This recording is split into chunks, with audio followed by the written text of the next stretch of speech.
been asked to speak about Palestine's Christian resistance. Dr.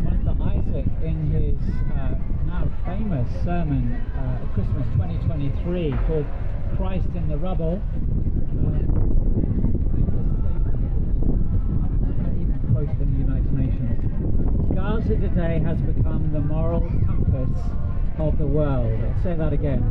Gaza today has become the moral compass of the world. It's sobering to realize that for the first time in history, genocide is being recorded live on social media by the victims. No one today can say they didn't know. I've been asked to talk about the struggles Palestinian Christians face today. I'm sure that, like you, I feel I have no choice but to be here. It's a moral imperative to show solidarity with the people in Gaza and Palestine, because Palestinians in Gaza are experiencing genocide. Palestinians in the occupied territories are living under apartheid. They are both facing ethnic cleansing. The Palestinian Christian community is a double minority. They are a minority in Israel among Israeli Jews, and they're a minority among Muslims in the West Bank and Gaza. They are close to extinction. Frankly, I believe that this is the Zionist strategy. You may know that 9 out of 10 Zionists in the world are Christians. 9 out of 10 Zionists in the world are Christians. The Zionist movement depends heavily on fundamentalist Christians in the United States especially, but also here in the UK and other European ex-colonial countries. They depend heavily on that support for financial support, military support, and vetoes in the United Nations. The presence, therefore, of an indigenous Palestinian Christian community is an inconvenient truth. Zionists want to portray this as an eternal religious struggle, Christians and Jews against Muslims. It is not true. The presence of the indigenous Christian community undermines that narrative. Ironically, Palestinian Christians represent the Mother Church. They are the Mother Church. They are mentioned in the Acts of the Apostles in the list of those present on the day of Pentecost. Palestinians were among the first to hear the good news of Jesus Christ centuries before that message reached the shores of the United Kingdom. When the Archbishop of Canterbury initially refused to meet Dr. Isaac, allegedly to avoid offending the Jewish community, in a Guardian article, Munther said this: "The small Christian community in Gaza has discovered what is hell on earth. Most of them have lost their homes. There is no life left for them. This war will most likely bring an end to the Christian life in Gaza. It is so painful for us to see the Christian church turn a blind eye to what is happening, offering words of concern and compassion, but for so long they have been silent in the face of obvious war crimes. Western churches seem paralyzed. They seem willing to sacrifice the Christian presence in Palestine for the sake of avoiding controversy and not criticizing Israel." How tragic that our brothers and sisters in Palestine feel ignored and abandoned by the church in the West, which historically has depended upon them for the gospel.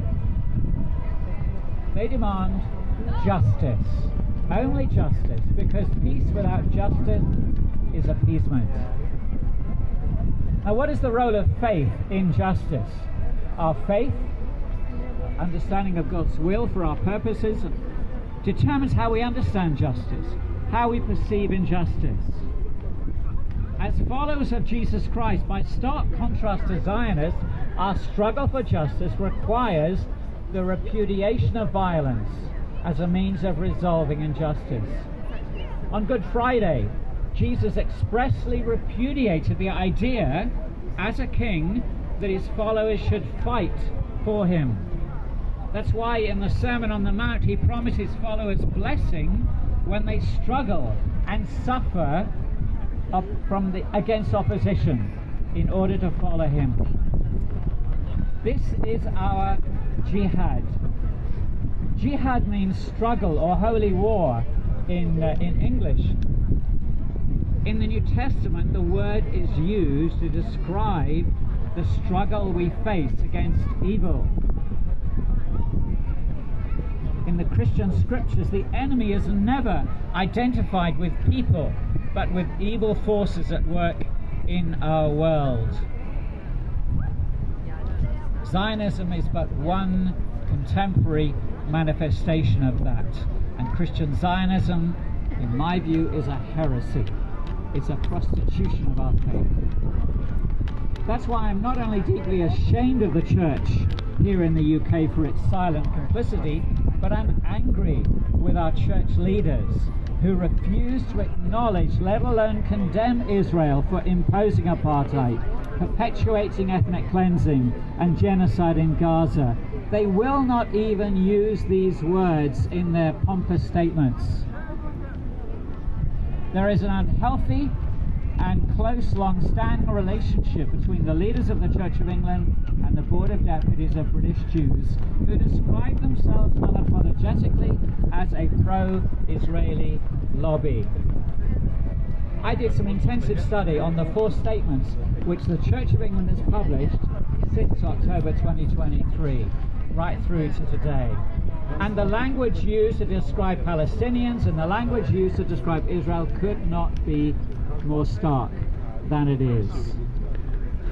Israeli casualties resulted from abhorrent terrorist attacks.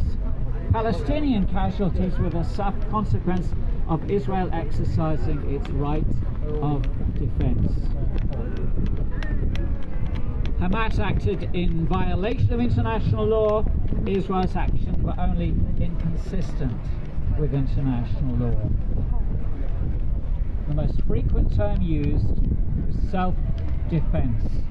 The Archbishop even referring to his desire for a military victory against Hamas. Over the time that we've been observing the way in which church leaders have spoken about Gaza, they still refuse to use words like ethnic cleansing, war crimes, or genocide. If Gaza is the moral compass of the world, it is evident that the Church of England leadership are relying upon a very different compass, one that steers them to prioritize their relationship with the Israel lobby over the people of Palestine. Finally, I was asked just to say a few words about how we can show solidarity across the religions, and that's why we're here today.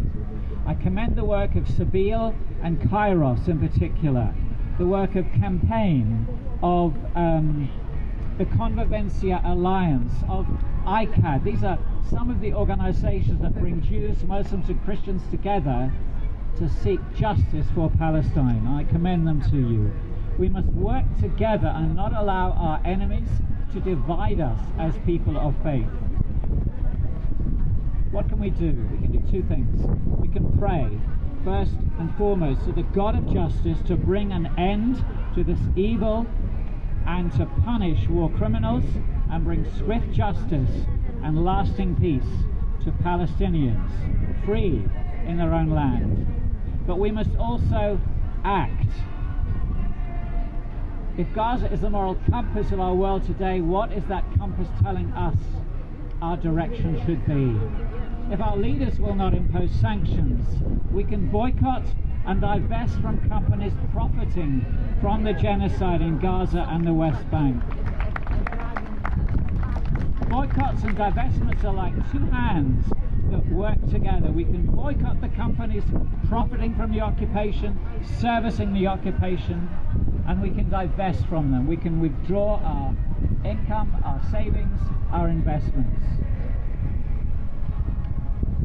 Archbishop Desmond Tutu compared South Africa to Palestine. He said the end of apartheid stands as one of the crowning accomplishments of the last century, but we would not have succeeded without the help of international pressure. If apartheid ended, so can the occupation. But the moral force and the international pressure will have to be just as determined. The current divestment effort, he said, is the first but certainly not the only necessary move in that direction.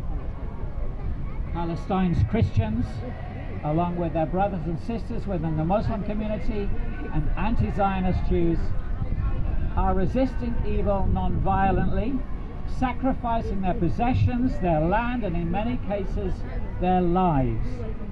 If Gaza is indeed the moral compass of the world, if Christ is still under the rubble with his faithful people in Palestine, what is he calling you and I to do this Easter to show that we are indeed faithful in following him? God bless you.